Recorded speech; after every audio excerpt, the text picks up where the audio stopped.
Getting the best sensitivity settings for your playstyle is so important to get ahead on Warzone. This video is going to help you out whether you want to play on a higher sensitivity for those intense close quarters battles, or you want your long shot aim to be impeccable with ARs and snipers. Let's start with dead zone though. If you don't have this setting optimized, it can throw off your aim consistently.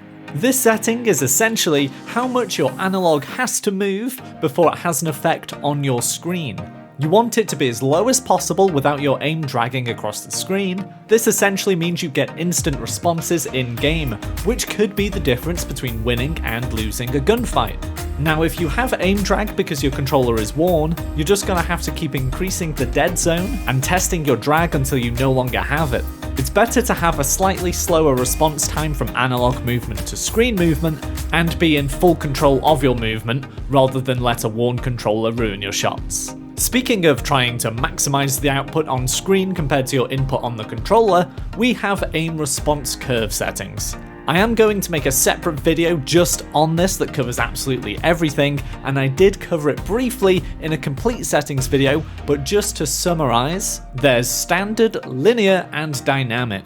These are algorithms controlling in-game movement that responds to your analog movement. Generally, we think it's all linear, so however much we move the sticks, that's how much we move on screen. In reality, that's not the case as this graph shows. With standard, you have to move the analog quite a bit before you get a response initially, then that speeds up. We want to be running the opposite of this though, which is dynamic. This moves our character in-game rapidly in the initial movements of the analog, meaning you can snap onto people really quickly before it drops off and normalizes with the other response curves. Now onto the specific sensitivity settings themselves. So what is the best number? Well, it depends, but basically you want it to be the highest it can be whilst you're still hitting your shots. Professional Warzone and Call of Duty players actually don't have it as high as you might think, maybe from between 4 and 7. This is because they want to make sure they're hitting 90% plus of their shots. But I know some of you can play on those higher sensitivities and still get great aim. And you know what? It's absolutely great for you guys. If you're mainly an assault rifle player and you generally aren't run and gunning into buildings against multiple enemies, you can manage a pretty low sensitivity of about 4 to 6, and you don't have to worry too much about changing. But if you want to run around like a cracked out maniac, turning on people and snapping onto enemies, there are techniques you can do to improve your aim as you climb up the sensitivity numbers. If you've got plenty of time and can get a lot of Call of Duty under your belt, you can creep up the horizontal and vertical sensitivity one by one. Then with each increase, play and play until it becomes second nature. This is a little more obvious and requires plenty of patience and determination.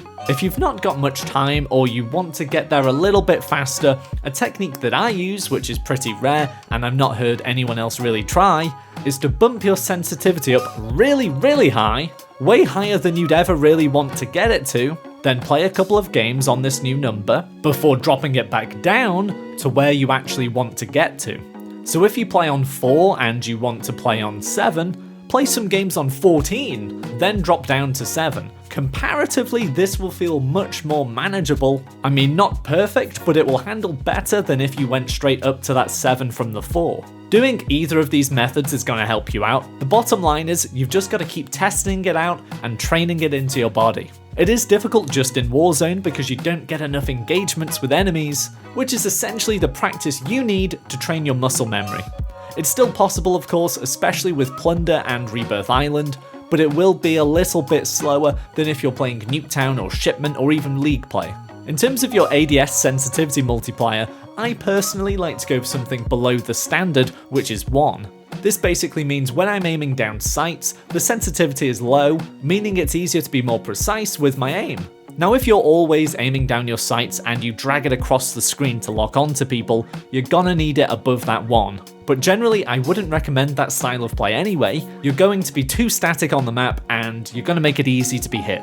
Really, you want to be on a higher general sensitivity whilst you're moving around. Then when you see an enemy and want to lock onto them, you aim down your sights. Then the sensitivity becomes much lower and allows you to track the enemy across your screen with ease. By tweaking the settings shown in this video, it can improve your game in Warzone and match it to your playstyle. The nice part is with these settings is that there's not one rule for everyone. You can set your own standards and limits, but the techniques and tips to get there are all the same. I hope this video has helped you out. If it has, give it a like, and subscribe for more Call of Duty videos, shorts, and streams. Bye for now.